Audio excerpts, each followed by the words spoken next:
Salve moçada, beleza? Nesta aula nós vamos dar continuidade na nossa árdua tarefa de entender o que é a vida.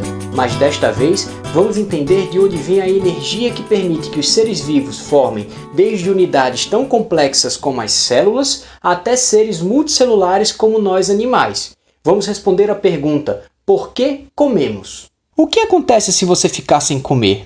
Todos sabemos que passar muitas horas ou dias sem comer faz com que sintomas como tonturas e dores de cabeça apareçam. Algumas pessoas, por questões espirituais ou dietas malucas, ficam muito tempo sem comer. Mas seria possível nunca comer? A resposta é não. Na aula passada falamos do que é feita a vida. Vimos que os seres vivos se diferenciam do mundo não vivo, criando e mantendo sua ordem em um universo que está sempre tendendo a aumentar a desordem. Como os seres vivos fazem isso? Também falamos que os seres vivos contrariam a desorganização crescente do universo usando energia. Mas por que a energia é necessária? A todo momento, moléculas estão sendo quebradas e novas moléculas estão sendo remontadas dentro de cada célula. Essas reações químicas que ocorrem dentro da célula normalmente aconteceriam somente em temperaturas muito maiores do que as que existem no interior delas. Para que essas reações ocorram, então, são necessárias proteínas especiais, chamadas enzimas, que podem ajustar a ocorrência de uma determinada reação química de maneira que promova a organização celular. As enzimas ajustam reações químicas em série, de tal forma que o produto de uma reação já é a matéria-prima da outra reação química. Um número muito grande de reações estão conectadas umas às outras, formando um emaranhado de reações químicas que permitem que a célula se organize e se reproduza. O conjunto das transformações químicas que ocorrem nos seres vivos é chamado de metabolismo, e chamamos de anabolismo as reações em que são produzidas novas substâncias a partir de substâncias mais simples. Por exemplo, a síntese de proteínas pela junção de aminoácidos. Para ficar mais fácil entender esse termo, lembre-se dos anabolizantes utilizados por pessoas que querem ganhar massa muscular. Essas drogas aumentam o anabolismo das células, acelerando o reparo das fibras musculares após o treino físico. Então lembre-se, anabolismo é a construção de moléculas complexas a partir de moléculas mais simples. Já o catabolismo é o contrário.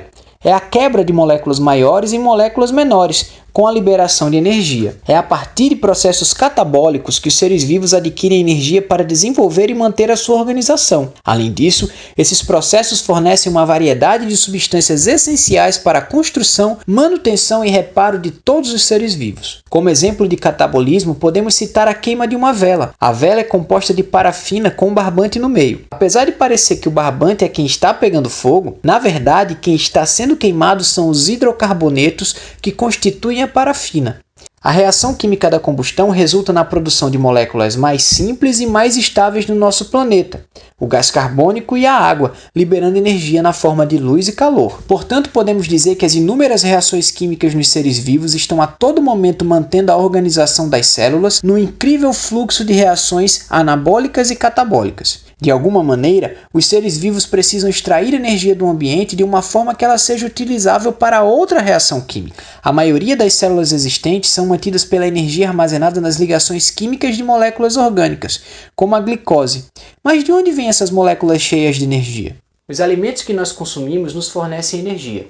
Se você olhar o rótulo de qualquer alimento industrializado que você tem na sua casa, você vai conseguir encontrar na tabela nutricional quantas quilocalorias aquele alimento nos fornece. Aquilo nada mais é do que uma maneira de medir a energia que nós podemos obter a partir daquele alimento.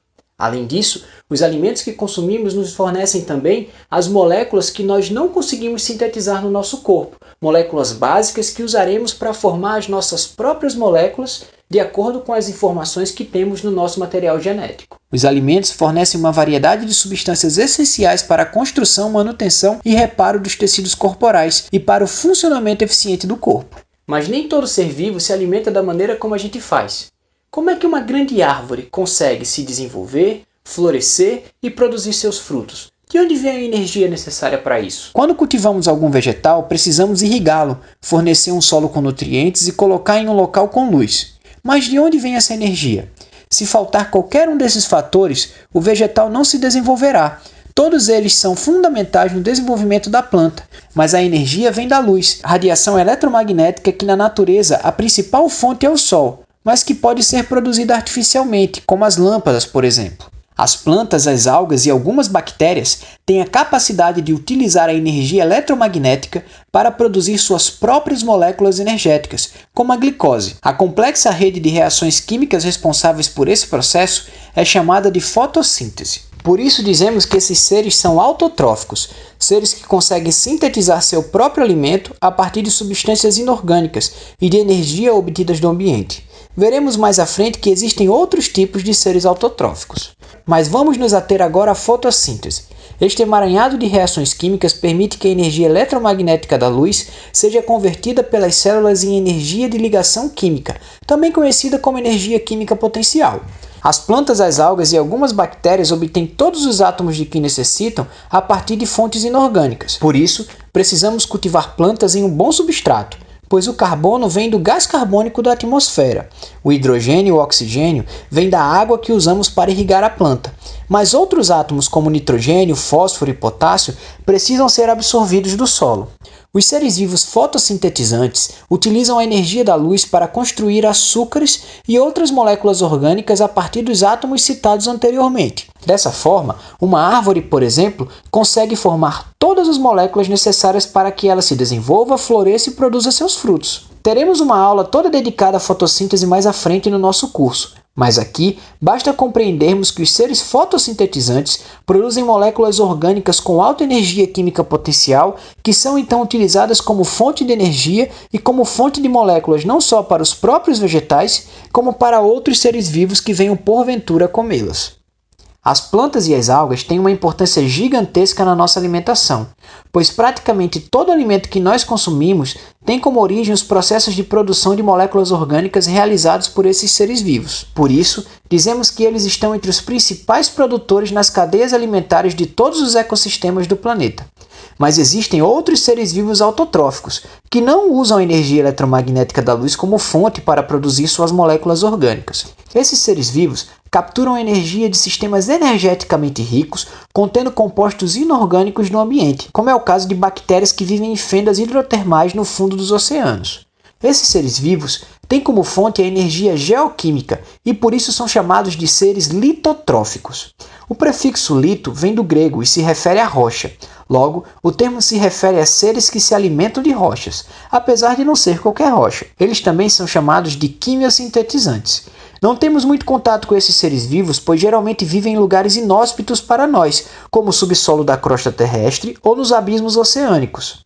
Entretanto, eles são especialmente importantes na história da vida na Terra, pois as teorias mais aceitas atualmente colocam esse grupo de seres vivos como os precursores na evolução dos processos energéticos dos seres vivos. Mas voltando à nossa pergunta inicial, por que nós comemos? Nós, animais, assim como os fungos, protozoários e diversas bactérias, somos seres vivos organotróficos. Precisamos de moléculas orgânicas com alta energia química potencial para obtermos a energia necessária para a nossa sobrevivência. Como quem produz essas moléculas são outros seres vivos, dizemos que somos seres vivos heterotróficos. Hétero, do grego, quer dizer diferente. Ou seja, precisamos de outros seres vivos diferentes para podermos sobreviver. Se prestarmos atenção em toda a nossa alimentação, toda a energia vem basicamente da luz. Seu prato de comida possui basicamente vegetais e os produtos de origem animal que você consome.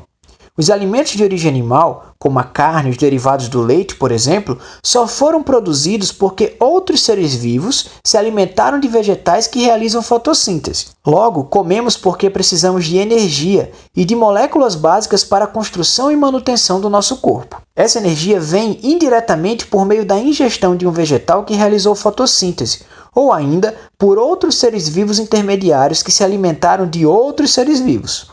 Nesta aula, tratamos sobre importantes conceitos relacionados à possibilidade da existência do fenômeno da vida. Falamos sobre os seres vivos autotróficos, tanto os fotossintetizantes quanto os quimiosintetizantes. Também falamos dos seres vivos heterotróficos, como nós. Falamos também sobre o importante conceito do metabolismo.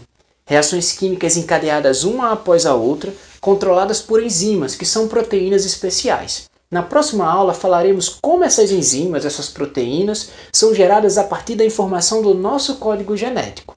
Como material complementar dessa aula, sugiro a leitura do livro Bioquímica do Corpo Humano, As bases moleculares do metabolismo. Esse livro é muito interessante porque ele trata temas complexos da bioquímica com uma linguagem muito acessível que vai servir de base para os próximos temas mais complexos que estão por vir. Recomendo também que assista ao documentário Muito Além do Peso, um filme que trata sobre a obesidade infantil, a relação com a publicidade e a maneira como nós escolhemos nossos alimentos. É um filme muito interessante, um filme forte e que vale a pena que você assista. Por hoje é só. Se você gostou, não esquece de curtir, compartilhar, ativa o sininho para receber notificação toda vez que algum vídeo for postado e compartilha com os amigos, pois essa daqui pode ser uma linguagem mais acessível para que alguém aprenda sobre ciências da natureza. Até a próxima!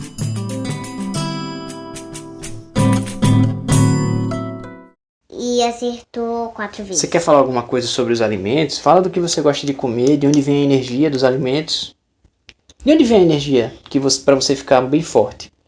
A comida. Da comida? E quem é que produz a comida? Quem é que produz a comida? Qual é a comida que você come? No seu prato lá, o que você gosta de comer? Brócolis, o que mais? Arroz, feijão. E quem é que produz isso? De onde vem o feijão? E macarrão. De onde vem o feijão? Do pé de feijão. E o pé de feijão é o quê? Uma planta que produz feijão. E produz porque ela faz o quê? Ela é uma planta que é plantada pelo feijão cru. Feijão cru, né? A semente. E de onde vem a energia do feijão? O que precisa para uma planta crescer? Água Água e luz do sol. e luz do sol. Muito bem. Se não botar luz do sol, o que acontece com a planta? Ela morre. Morre, né? Porque ela precisa da luz, porque a luz dá energia para ela, né? E também tem uma luz que faz as plantas crescerem. É uma luz artificial, não é isso? É tipo uma luz que a pessoa usa se não tiver sol. Se não tiver sol.